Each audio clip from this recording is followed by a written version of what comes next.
Hello everyone, welcome back. तो आज का हमारा टॉपिक शुरू होता है फंडामेंटल थ्योरम ऑफ अरिथमेटिक से। तो इससे पहले हम दो चीज़ें समझते हैं कि प्राइम नंबर क्या होता है और कॉम्पोजिट नंबर क्या होता है। तो पिछली क्लास में हमने पढ़ा था कि नेचुरल नंबर्स होते हैं, वन से लेकर शुरू होते हैं एंड 1 2 3 4 5 6 एंड सो ऑन। तो अगर हम वन की बात करें तो one is neither a prime number nor a composite number।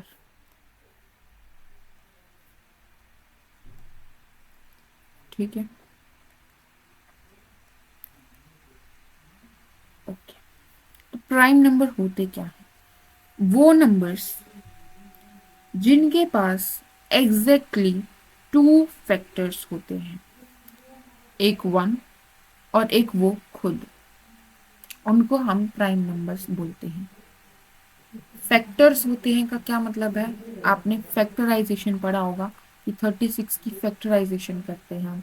2 से डिवाइड करते हैं 18 आता है, फिर 2 से करेंगे 9 आ जाएगा, फिर 3 से करेंगे 3 आ जाएगा, देन 3 से करेंगे 1 आ जाएगा। So 2 into 2 into 3 into 3, this is the factorization of 36। But वो नंबर्स जिनकी फैक्टराइजेशन आप करोगे तो या तो 1 आएगा या फिर वो खुद आएंगे। जैसे कि 2, ये होता है 2 into 1। 5, 5 into 1।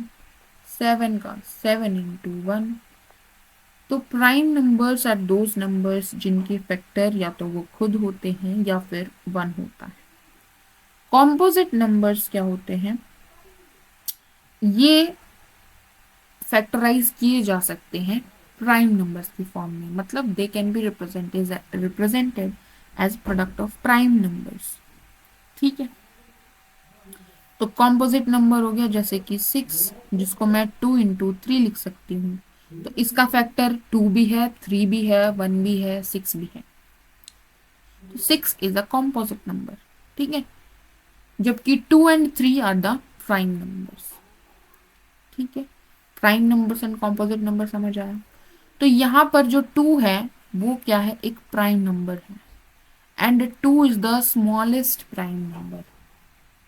ठीक है, क्या हम सबसे लार्जेस्ट प्राइम नंबर बता सकते हैं? नहीं बता सकते हैं, क्योंकि नेचुरल नंबर का ही सबसे बड़ा नंबर नहीं बता सकते, तो प्राइम नंबर सबसे बड़ा कौन सा है वो भी हम नहीं बता सकते। ओके, कॉम्पोजिट नंबर, सबसे छोटा कॉम्पोजिट नंबर क्या होता है? 4 होता है, क्योंकि 4 को हम क्या लिख सकते हैं? 4 इज 2 into 2। ठीक है, तो इसका फैक्टर 1 हो गया, 2 हो गया और 4 हो गया। 1 और 4 के अलावा एक 2 भी इसका फैक्टर बन गया। तो ये एक कॉम्पोजिट नंबर है, ये सबसे छोटा कॉम्पोजिट नंबर है। 1 को हम ना कॉम्पोजिट में काउंट करते हैं ना ही प्राइम नंबर्स में काउंट करते हैं। सबसे छोटा प्राइम नंबर 2 है, सबसे छोटा कॉम्पोजिट नंबर 4 है। ओके, लार्जेस्ट की हम बात नहीं कर पाएंगे।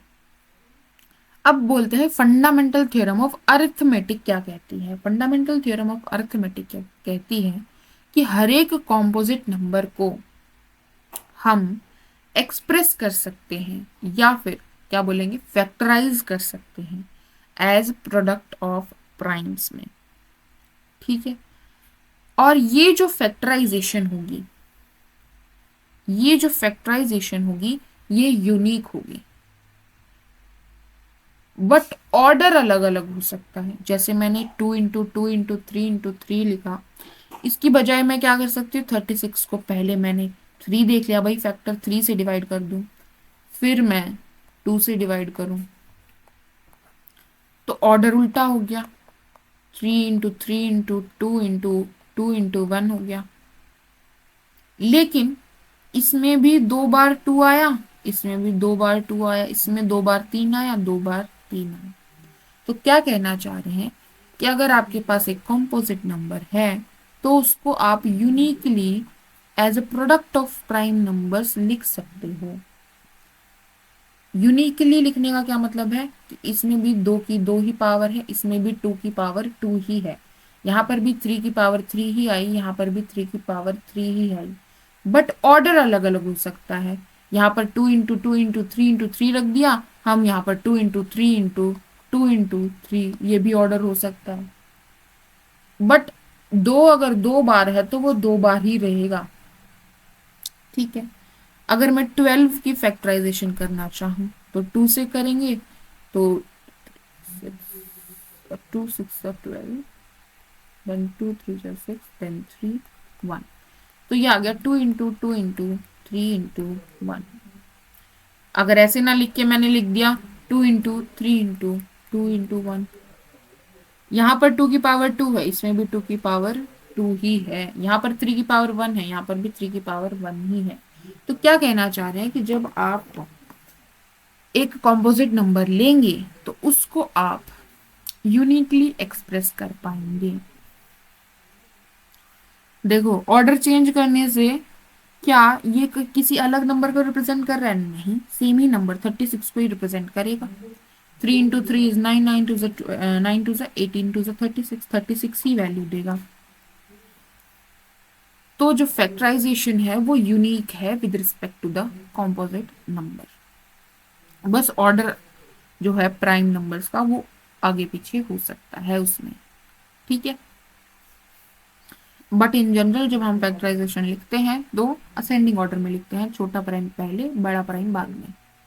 और आगे जाके हम देखेंगे कि हम इसको इतना खोल के भी नहीं लिखते हैं, हम पावर्स में लिख देते हैं कि 2 की पावर 2 × 3 की पावर 2 × 1।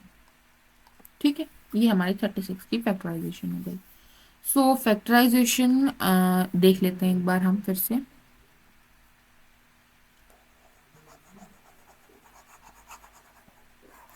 तो जैसे अब तक हम करते हैं वैसे ही करना है। कोई भी नंबर दे रखा होता है हम उसको डिवाइड करना शुरू करते हैं एंड देन कोशेंट को हम लिखते हैं नीचे। ठीक है। फिर दोबारा देखते हैं ये किससे डिवाइड हो रहा है।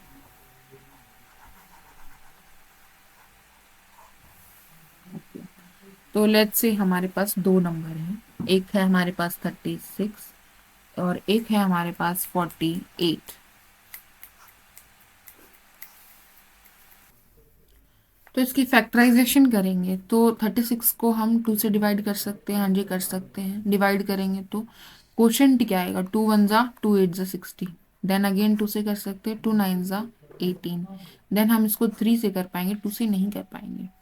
3 3 × 9, देन 3 1। राइट। इसको हम 2 से कर सकते हैं। हाँ जी कर सकते हैं, 24 आ जाएगा। इसको हम 2 से डिवाइड करेंगे तो क्वोशंट क्या आएगा? अच्छा उसी से डिवाइड करेंगे जिससे रिमाइंडर 0 आए भाई यहाँ पर। ठीक है ना। तो यहाँ पर 12, 2 6 × 12 होता है, देन 2 3 × 6 होता है, देन 3 1। ठीक है।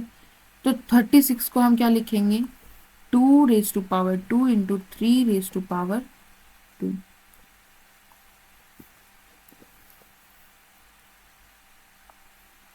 इंटू 3 × 2। 48 को क्या लिखेंगे? 48 को लिखेंगे 2 × 1 2 3 4 इंटू 3। ठीक है। अब यहाँ से आप बताइए कि इसका एलसीएम क्या होगा इन दोनों का और एचसीएफ क्या होगा। अगर एचसीएफ निकालना चाहिए, हाईएस्ट कॉमन फैक्टर निकालना चाहिए, तो इन दोनों की प्राइम फैक्टराइजेशन में हमारे पास कौन कौन से प्राइम है? 2 है एंड 3 है। कॉमन है? हाँ जी कॉमन है। उसमें से मिनिमम पावर लेंगे। 2 की मिनिमम पावर 2 है, इसमें 2 है, इसमें 4 है, तो मिनिमम क्या हो गया? 2 हो गया छोटे वाली।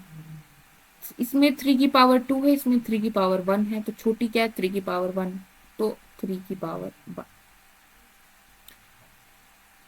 2 2 = 4 इंटू 3 यानी कि 12। तो इसका एचसीएफ हो गया, वो क्या आ गया? 12 आ जाएगा। ठीक है। एलसीएम अगर हम निकालना चाहते हैं तो बड़ी पावर लेंगे। 2 और 3 इन दोनों में कॉमन है, उसकी बड़ी पावर लेंगे। 2 की पावर 4 बड़ी है और 3 की 2 बड़ी है, तो ये बन जाएगा हमारे पास 16 9 × 144। ठीक है, क्लियर है। तो ये हो गया एचसीएफ एंड एलसीएम निकालने का तरीका यूजिंग प्राइम फैक्टराइजेशन, आप पहले भी करते आ रहे होगे। अब यहाँ से हमारे पास एक रिजल्ट आप ध्यान रखना कि एचसीएफ इनटू एलसीएम जो होता है वो हमारा प्रोडक्ट ऑफ टू नंबर्स के बराबर, दो ही नंबर्स के एचसीएफ और एलसीएम पर हम ये अप्लाई करते हैं। तो जैसे 36 और 48 का एलसीएम आया 144 और एचसीएफ आया 12, तो इनको दोनों को मल्टीप्लाई करेंगे तो क्या आ जाएगा, 12 4 जा 48, 52, 5, 12 1 जा 12 एंड 5 इज 17। और अगर हम ए और बी यानी कि 36 इंटू 48 करेंगे तो क्या आएगा,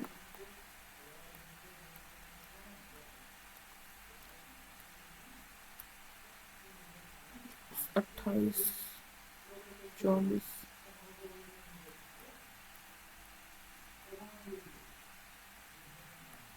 यही आ रहा है। तो हमने ऑब्जर्व किया H C F into LCM और दो नंबर्स जिनका एच सी एफ और एलसीएम निकाला है, प्रोडक्ट जो होता है वो बराबर होता है। ठीक है, इक्वल होता है। Okay, so fundamental theorem of arithmetic हमने बता दी कि यूनिक प्राइम फैक्टराइजेशन होती है, और हमने एच सी एफ एलसीएम की बात कर ली प्राइम फैक्टराइजेशन की हेल्प से। देन हमने H C F into LCM is equals to product of two numbers, ये भी हमने देख लिया। नेक्स्ट हमारा कल हमने पढ़ा था इरेशनल नंबर के बारे में कि जिनको हम पी बाई क्यू फॉर्म में ना लिख पाए वो हमारे इरेशनल नंबर होते हैं। ठीक है, तो अब यहाँ पर हम प्रूव करेंगे कैसे कि ये इरेशनल नंबर है। हमने एग्जाम्पल भी दिया था इरेशनल नंबर का कि रूट टू एक इरेशनल नंबर है। हम कैसे प्रूव करेंगे कि रूट टू एक इरेशनल नंबर है, हमें क्या दिखाना पड़ेगा कि इसको हम पी बाई क्यू फॉर्म में नहीं लिख सकते, वेयर पी जो एक इंटीजर है, क्यू हमारा एक इंटीजर ही है, but this can not be zero, Q can not be zero. तो सबसे पहले हम फर्स्ट क्वेश्चन करते हैं कि prove that root three is irrational. तो हमें प्रूव क्या करना है कि root three is an irrational number. ठीक है, तो हम जब किसी चीज को प्रूव करते हैं तो उसके दो तरीके हम जनरली देखेंगे। पहली तो हम सीधा सीधा चले जाएं कि हमें क्या प्रूव करना है कि इरेशनल नंबर है, हमें कुछ गिवन होगा, उस गिवन का हम यूज करेंगे और उससे हम डायरेक्ट रिजल्ट पर पहुंचेंगे। दूसरा तरीका क्या होता है कि हम इसका उल्टा मान लेते हैं, कॉन्ट्राडिक्शन से करेंगे। ठीक है, कि मान लेते हैं हमें क्या प्रूव करना है, root three is an irrational number, हम मान लेते हैं कि ये इरेशनल नंबर नहीं है। ठीक है ना, root three is a real number, अगर वो इरेशनल नंबर नहीं है तो वो रेशनल नंबर होगा, क्योंकि हमने क्या बोला था, irrational number plus rational number क्या बनाते हैं, रियल नंबर बनाते हैं।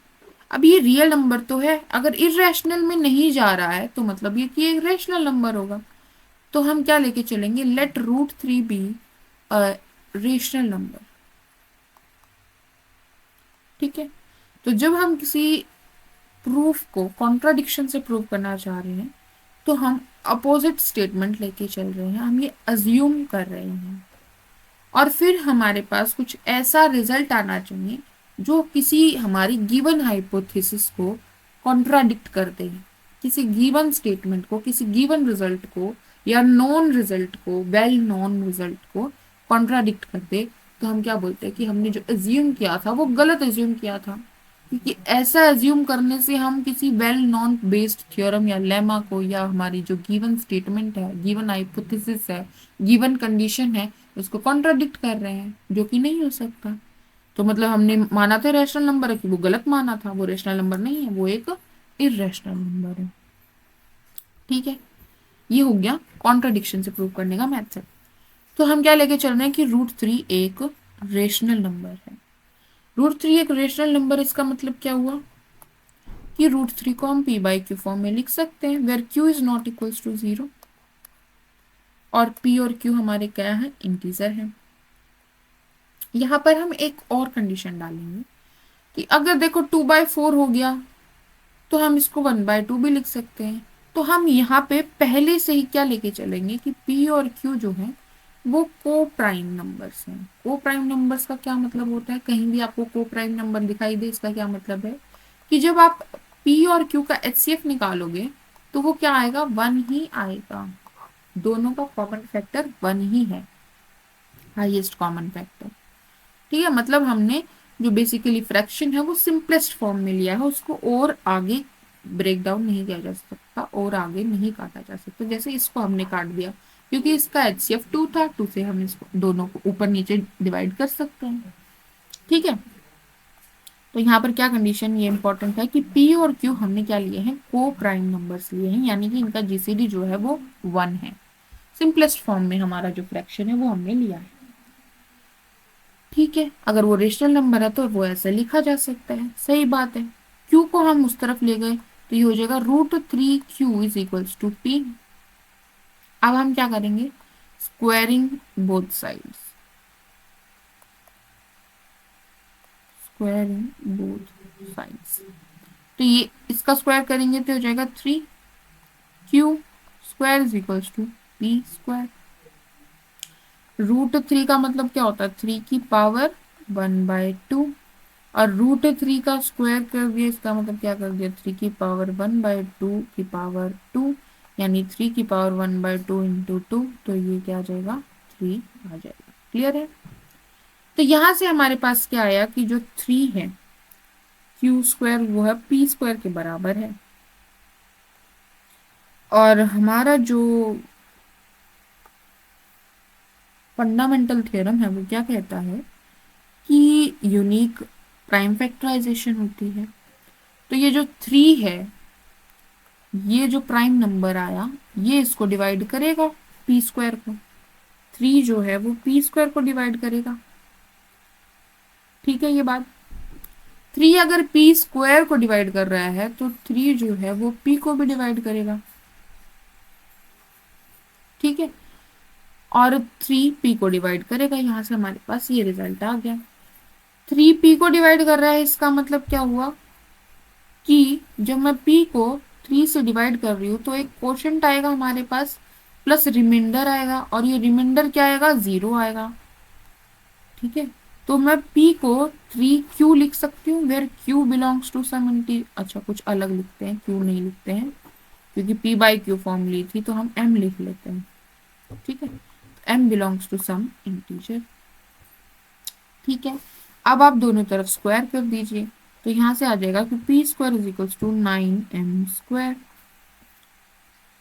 ठीक है, अब पी स्क्वायर की वैल्यू आप यहां से सब्स्टिट्यूट कर दीजिए, क्या आ जाएगी, 3q square is equals to 9m square.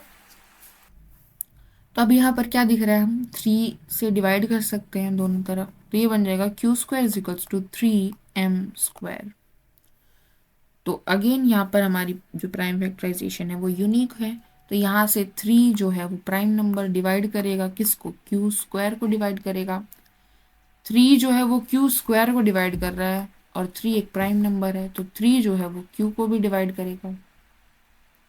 ठीक है, तो यहाँ से हमने क्या देखा, यहाँ पर हम बोल रहे थे कि 3 जो है वो p को डिवाइड कर रहा है, यहाँ हम बोल रहे हैं कि 3 जो है वो q को भी डिवाइड कर रहा है।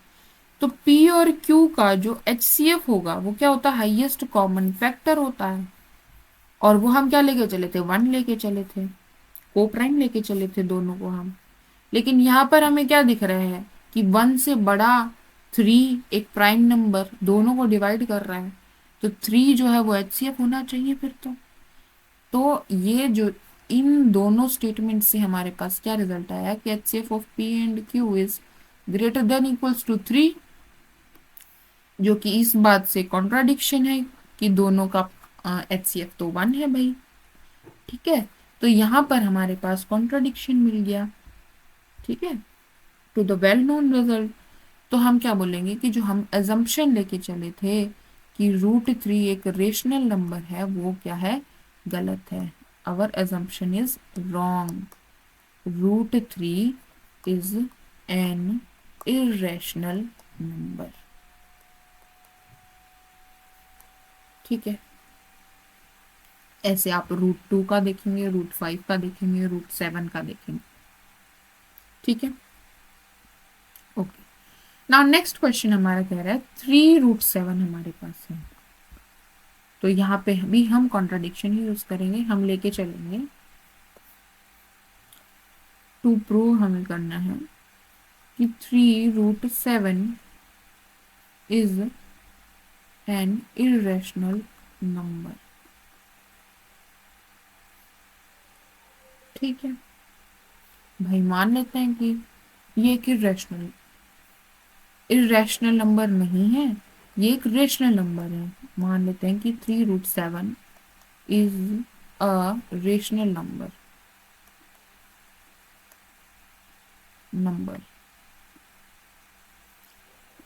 तो हम मान लेते हैं कि 3√7 जो है वो ए के बराबर है, ए एक रेशनल नंबर है।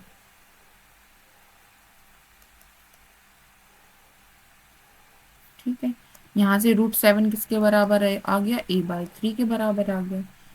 ए एक रेशनल नंबर था, उसको 3 से डिवाइड कर दिया तो भी ये एक रेशनल नंबर ही रहेगा। तो यहाँ पर हमारी जो राइट हैंड साइड है वो क्या है, एक रेशनल नंबर है। बट हमारी जो लेफ्ट हैंड साइड वो क्या है, एक इरेशनल नंबर है। अच्छा भाई, यहाँ पर आपको प्रूव करना पड़ेगा, क्या प्रूव करना पड़ेगा कि √7 एक इरेशनल नंबर है। जैसे हमने √3 को प्रूव किया, ऑन द सेम नोट आप √7 को इरेशनल नंबर प्रूव करोगे। तो हम यहाँ पर क्लेम करेंगे कि √7 इज एन इरेशनल नंबर। ये क्लेम करने के लिए अगेन हम कॉन्ट्राडिक्शन यूज करेंगे कि मान लेते हैं कि let us assume that √7 is a rational number. अगर ये एक रेशनल नंबर है तो √7 को मैं p/q फॉर्म में लिख सकती हूँ, where p and where q is not equals to 0 and p और q का जो HCF है, हाईएस्ट कॉमन फैक्टर है, वो क्या आएगा, 1 आना चाहिए। यानी कि p एंड q आर को प्राइम नंबर्स। ठीक है, तो आप q को इस तरफ लेके जाएंगे, q√7 is equals to p हो जाएगा, दोनों तरफ स्क्वायर करेंगे तो आपके पास 7q² is equals to p² हो जाएगा। यहाँ से आपके पास 7 जो है वो p² को डिवाइड करेगा, दिस इम्प्लाइज 7 जो है वो p को डिवाइड करेगा। 7 p को डिवाइड कर रहा है, मतलब कि p पूरा का पूरा डिविजिबल है 7 से, तो p को हम क्या लिख सकते हैं, 7 × m लिख सकते हैं, for m belongs to some integer z, for some m, for some m belongs to z। तो दोनों तरफ स्क्वायर करेंगे, ये आ जाएगा, p² की वैल्यू आप यहाँ से वापस यहाँ रखेंगे तो ये आ जाएगा 7q² is equals to 49m²। यहाँ से q² क्या आ जाएगा, 7m²। यहाँ से क्या आ गया हमारे पास कि 7 जो है वो डिवाइड करेगा q² को, इसका मतलब 7 जो है वो डिवाइड करेगा q को।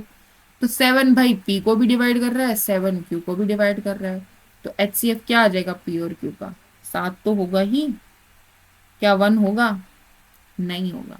तो किस बात से कॉन्ट्राडिक्शन हो गया कि इन दोनों का HCF 1 है। यहाँ से तो हमारा HCF क्या आ रहा है, 7 आ रहा है। ठीक है, कॉन्ट्राडिक्शन हो गया। तो इसका मतलब क्या हुआ कि हमने जो अजम्पशन किया था, जो एज्यूम किया था कि √7 एक रेशनल नंबर है, ये हमने अजम्पशन गलत थी। √7 क्या है, एक इरेशनल नंबर है। ठीक है, तो ये हमने क्लेम कर दिया कि √7 एक इरेशनल नंबर है। अब वापस हम यहाँ पर बात करते हैं, तो इक्वालिटी के इस तरफ एक इरेशनल नंबर है और इस तरफ एक रेशनल नंबर है, तो क्या एक रेशनल नंबर इरेशनल नंबर के बराबर हो सकता है, नहीं हो सकता है। तो यहाँ पर ये कॉन्ट्राडिक्शन हो गया। ठीक है, तो इसका मतलब हमारा जो अजम्पशन था कि 3√7 इज अ रेशनल नंबर, ये अजम्पशन हमारा गलत था। 3√7 क्या होगा, एक इरेशनल नंबर होगा। क्लियर है। नेक्स्ट हमारा क्वेश्चन है prove that 1/2 minus root 5 is irrational number. तो इसी की तरह आप यहाँ पर भी एज्यूम करके चलोगे कि मान लेते हैं कि ये एक रेशनल नंबर है, तो 1/2 माइनस रूट 5 किसके बराबर हो जाएगा, ए के बराबर। ए हमारा एक रेशनल नंबर है, इसका रेसिप्रोकल कर दीजिए तो 2 माइनस रूट 5 हमारा किसके बराबर हो जाएगा, 1/a के बराबर हो जाएगा। तो यहाँ से हमारे पास रूट 5 किसके बराबर हो जाएगा, 1/a, 2 माइनस 1/a के बराबर हो जाएगा। ये हमारा एक रेशनल नंबर है, ये हमारा एक इरेशनल नंबर है। क्या रेशनल नंबर इरेशनल के बराबर हो सकता है, नहीं हो सकता है। तो यहाँ पे कॉन्ट्राडिक्शन आ जाएगा। यहाँ से हम क्या प्रूव कर देंगे कि ये हमारा एक रेशनल नंबर नहीं है, ये हमारा एक इरेशनल नंबर है। लेकिन इसके प्रूफ में भी आपको ये प्रूव करना पड़ेगा कि रूट 5 एक इरेशनल नंबर है, यूजिंग द सेम कॉन्सेप्ट जो हमने रूट 3 और रूट 7 को इरेशनल प्रूव करने के लिए यूज किया। ठीक है, नेक्स्ट क्वेश्चन है हमारे पास, prove that root 3 plus root 5 is irrational number. इसको इरेशनल नंबर प्रूव करना है। ठीक है, तो हम इसमें भी वही करेंगे, मान लेते हैं कि ये एक रेशनल नंबर है।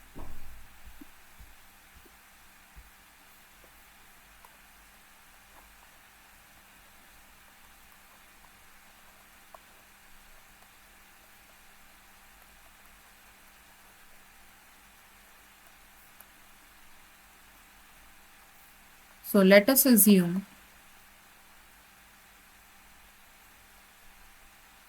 root 3 plus root 5 is a rational number।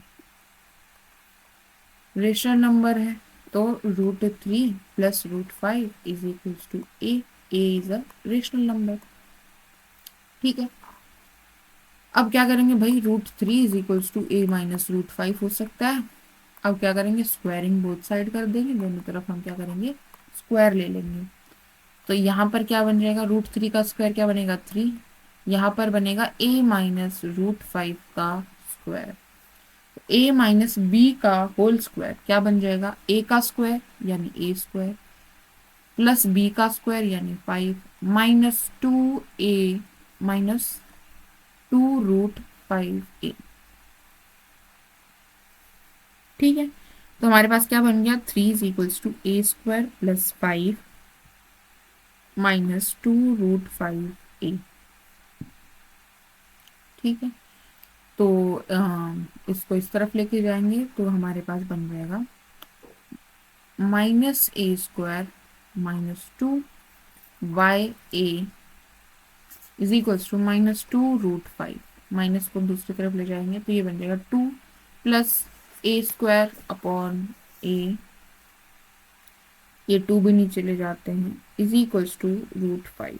तो ये हमारा एक इरेशनल नंबर है। ओके, और ये हमारा एक रेशनल नंबर है। तो हमारी लेफ्ट हैंड साइड जो है वो एक रेशनल नंबर है, राइट हैंड साइड एक इरेशनल नंबर है। हमें यहाँ पर क्लेम करना पड़ेगा कि रूट 5 एक इरेशनल नंबर है। तो ये यहाँ पर हमारा कॉन्ट्राडिक्शन हो गया। कॉन्ट्राडिक्शन होते ही हमें क्या पता चल गया कि हमारी जो एजम्पशन थी कि रूट 3 प्लस रूट 5 एक रेशनल नंबर है, ये अजम्पशन हमारी क्या थी, यह अजम्पशन हमारी गलत थी। तो हम लिखेंगे आवर अजम्पशन इज रॉन्ग।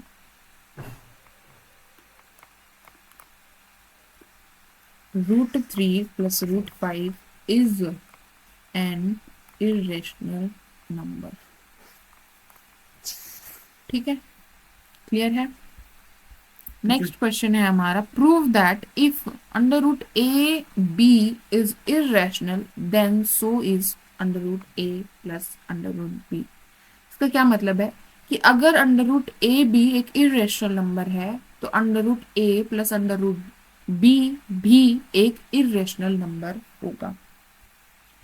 तो इसमें हमें गिवन है कुछ चीजें। क्या गिवन है, हमें गिवन है कि अंडर रूट ए बी एक इज एन इरेशनल नंबर।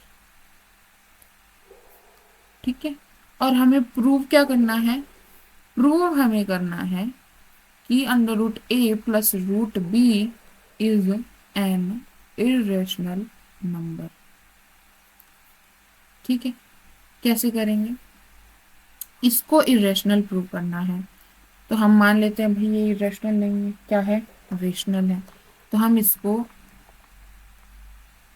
एक रेशनल नंबर के बराबर मान लेते हैं के। ठीक है, अब क्या करेंगे, रूट ए किसके बराबर आ जाएगा, के माइनस रूट बी के बराबर आ जाएगा। नहीं, जरूरत नहीं पड़ेगी, यहीं पर आप दोनों साइड स्क्वायर कर दीजिए, स्क्वायरिंग बोथ साइड। तो ये हो जाएगा root A plus root B का whole square is equals to K square. तो ये हो जाएगा ए स्क्वायर, रूट ए का square is A plus root B का square is B plus root A root B is equals to K square. के हमारा क्या था, एक रेशनल नंबर था।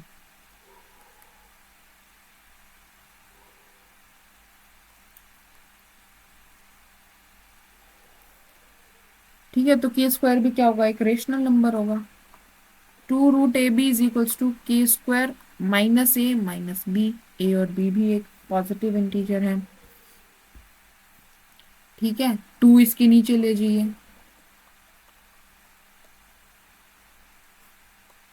तो ये हमारी साइड जो है ये पूरी क्या बन जाएगी, रेशनल नंबर। और ये हमारा हमें क्या गिवन है कि ये एक इरेशनल नंबर है। तो कॉन्ट्राडिक्शन हो गया। हम क्या एज्यूम करके चले थे कि root A plus root B हमारा क्या है, एक रेशनल नंबर है, के माना था हमने। बट हमने क्या प्रूव कर दिया कि जब हम ये चीज मान रहे हैं तो हमारी यहाँ पर इस चीज में कॉन्ट्राडिक्शन आ रही है कि हमारी लेफ्ट हैंड साइड एक इरेशनल लेफ्ट हैंड साइड हमारी एक इरेशनल आ रही है और राइट हैंड साइड हमारी एक रैशनल नंबर आ रही है। और एक रैशनल नंबर इरेशनल नंबर के बराबर तो हो ही नहीं सकता, हमने तो ऐसा कोई नंबर नहीं पढ़ा जो रैशनल भी और इरेशनल भी हो। तो हमारी जो अजम्पशन थी वो गलत हो गई। Root A plus root B क्या है, एक इरेशनल नंबर है।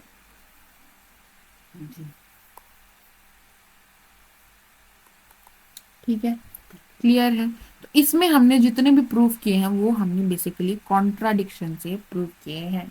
जो हमें प्रूव करना है उसकी अपोजिट स्टेटमेंट हम एज्यूम करके चले हैं, और फिर हमारे पास एक वेल नोन रिजल्ट, मेनली यहाँ पर को प्राइम के अगेंस्ट हमारी कॉन्ट्राडिक्शन आई थी। तो हमारी एक हाइपोथेसिस के अगेंस्ट कॉन्ट्राडिक्शन आ जाती है, जिससे हम बोलते हैं कि हमने जो एज्यूम किया था वो गलत था, अजम्पशन हमारी गलत थी और हमारा प्रूफ हो जाता है। So this is how you prove a number a irrational number. ठीक है, तो आपका चैप्टर 1 कंप्लीट हो गया। Good bye.